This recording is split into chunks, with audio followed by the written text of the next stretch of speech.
What's up guys, welcome to a brand new YouTube video. It's your girl Nicole, and today we are joined by assistant coach Luna, and we are going to break down how to create a workout plan that works for you to get you the specific results that you want. If you're wanting to learn how to create your own plan so you're no longer walking in the gym feeling clueless and anxious for every single workout, then this video is for you. But before we get into it, please hit that subscribe button if you haven't already. And also remember to like this video. We are going to cover everything from A to Z when it comes to creating your own workout plan for muscle building. I wasted so much time at the beginning of my muscle building journey doing something different every single time I stepped foot in the gym. And it wasn't until I started following a plan that I could work at improving every single week that I really started to see results. I'm giving away a free guide that walks through every single step I will cover in this video. We're gonna cover a lot of information, so having that tangible guide will be super beneficial. All you have to do is enter your email. It's the first link in the description, so make sure you snag that. So the first step that we have here is to identify your goal. There are so many different avenues you can take with fitness. So for this specific video, I'm going to be covering how to put on muscle through strength and resistance training. So if you're looking for more power building or endurance training, I will not be covering that in this video. But if you are looking to build muscle and increase hypertrophy, then you are in the right place. Most people have the goal of losing some body fat and putting on muscle, or simply just toning up. So if that is your goal, then let's dive in. Our second step is to identify your time constraints. Realistically, how many times can you make it to the gym every single week, and how much time can you spend there? I really encourage you to be honest with yourself here, because if you end up overcommitting and making a super unattainable goal, maybe going to the gym is 6-7 days a week for multiple hours, you're most likely not going to commit to that, and then you're going to feel like a bum. So make it realistic and fit in with your schedule. However, if your reasoning for only going to the gym 3 days a week instead of 4 is because you prioritize your Netflix over your fitness goals, then I encourage you to reevaluate. So let's say for the purpose of this video, you can spend 1 hour in the gym 4 times per week. So we're gonna have a 4-day workout plan. This brings us to step 3, which is creating your split. So this is where we can start to get creative. Say you have a lagging body part that you really wanna focus on, or if you just wanna build muscle overall, but focus primarily on a specific group of muscles.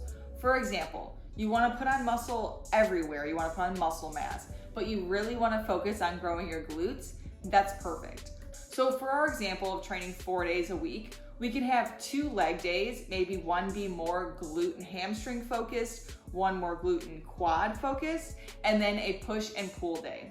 Push days are made up of chest, triceps, and shoulders, and pull days are back and biceps. So for a full 7-day split, it could be something like glutes and hamstrings, push day, rest, glutes and quads, pull day, rest, rest. You can customize your split to your liking. However, I always like to group back and biceps just because you tend to incorporate your biceps when you're doing most back movements, regardless of how isolated they can be. Same thing when it comes to a push day. So say you're training chest, you're doing bench press, you're still incorporating other muscles besides your chest. When you're doing the movement, your triceps and your shoulders are being worked as well. So I like to do them all together, but it's very specific to the individual. You can do literally whatever you want. I also want to mention, if you're looking for more individualized guidance, a tailored plan that is made specifically for you to put you on the right track to where you want to be within your goals, then the link to my one-on-one coaching application is in my description as well. I know this can be very overwhelming. There's a lot of pieces that go into this, and with one-on-one coaching, we not only focus on the fitness aspect, but nutrition, stress management, and just health overall. And not only will I put you on track to directly reaching your goals, but I will also be there to hold you accountable to make sure that you're still showing up for yourself at the capacity that you should be. All right, this brings us to step number 4, which is exercise selection. This is the fun part where we get to be really creative. For each day in your split, I like to choose 2 to 3 compound movements with 1 to 3 accessory movements. So The compound movements are our big lifts that incorporate a lot of muscle groups to do the specific movement. So we're incorporating a lot of muscles, a lot of joints, and it takes the most energy expenditure. So examples of this are hip thrusts, barbell RDLs, bench press, bent over rows, things like that. We do these at the beginning of our workouts because, like I said, they require the most energy expenditure and they allow us to apply progressive overload. So we get to load the weight and work on improving our form, tempo, weight moved every single week. Essentially, we go balls to the wall with our compound movements, and then we come back and work those accessory movements to train the baby muscles that really didn't get worked as diligently during our big lifts. So following our example of a 4-day split with the 2 leg days and a push and pull day, this is an example of what your first leg day could look like. So choosing our 1 to 3 compound movements, we can do hip thrust, RDLs, and lunges, starting with those, and then we'll end our workout with some hamstring curls and an abductor machine. So that gives us a nice little mix of compound and isolation movements. But remember, this is all individualized to you. You can choose whatever workouts you like that fit your body structure the best. Every human is biomechanically different, so don't feel like you need to be married to the workouts that I'm listing here. Also, make sure that you're choosing movements that you genuinely enjoy. If you hate the workouts that you're supposed to do every single week, what are the odds that you're gonna keep showing up and doing them? However, I will say I've come to find that the movements that I hate the most, did somebody say Bulgarians? I hate them because they're so hard and they really challenge me. So I do encourage you to put those difficult movements in there because you probably hate them because they're hard, and that's exactly why you should do them. So make sure you're challenging yourself as well. So step number 5 would be to figure out your sets and reps. Again, this is particular to the type of training that you are doing based on your goal that you have set. I am talking specifically about increasing hypertrophy through muscle building, through strength and resistance training. So to achieve that, I typically go with 3 to 4 sets of 6 to 15 reps. You do not have to be married to that rep range. It's just a general rule of thumb. And typically for the compound movements, I keep the reps at that lower range. So anywhere from 6 to 10. And then for my isolation movements, they're up at that higher level. So given our previous example that I was highlighting of the glute and hamstring focused leg day, for hip thrust, we could maybe start with 3 sets of 6. And then going into our barbell RDLs, we can do 4 sets of 10. Then going into our dumbbell lunges, we can do 3 sets of 8. So that knocks out our compound movements. Next, onto the isolation movements, we could do hamstring curls, 3 sets of 15. And then for our abductors, we can do 4 sets of 15. I need to mention, if you are training with intensity, you do not need to be doing any more than 4 to 6 workouts every single training session.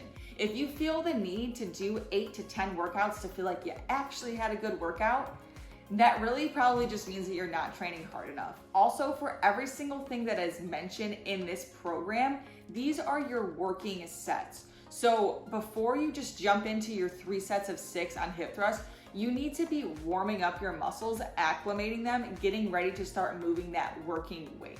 I go a little bit deeper about the warm-up sets versus working sets in my Why Your Glutes Are Not Growing video. So if you missed that one, make sure you go and check it out. There's a lot of good information in there, and it really helps you understand how to get set up for these big compound movements to get the most bang for your buck. So the final piece to any solid workout plan is your warm-up and your cool down.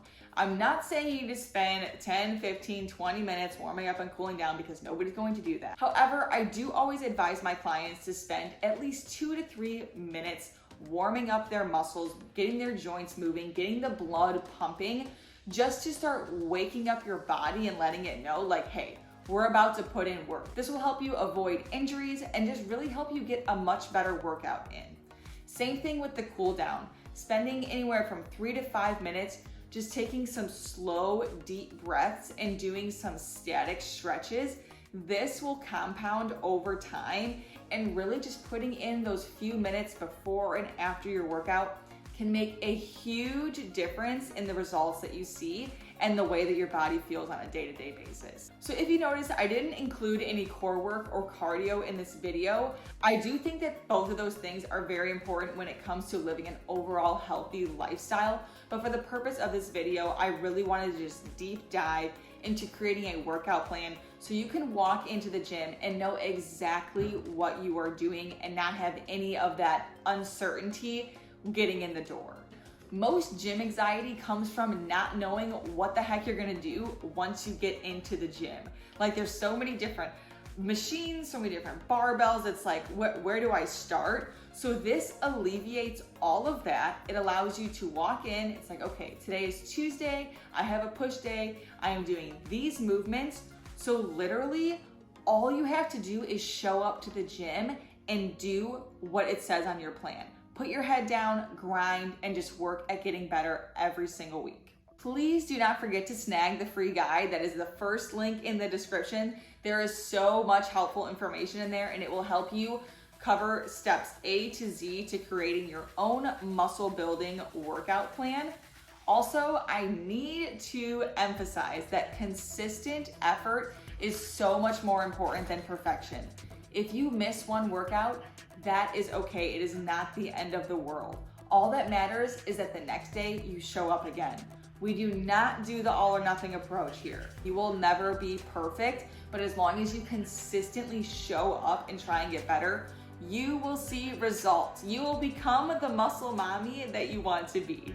I'm gonna go ahead and end the video here. Thank you so much for taking the time to watch. I hope that you got some really meaningful information out of this. If you have any questions, please drop it in the comments. And before you leave, don't forget to hit that like button and subscribe if you haven't already. And again, the link to my one-on-one coaching application is in my bio as well. I am here to offer more guidance and get you wherever you want to go with the path of least resistance. You're talking a straight line to your goals. Thank you so much again for your attention. It never goes unnoticed. I appreciate every single one of you. I hope you have a lovely day, and I'll see you in the next one. Peace out, YouTube fam.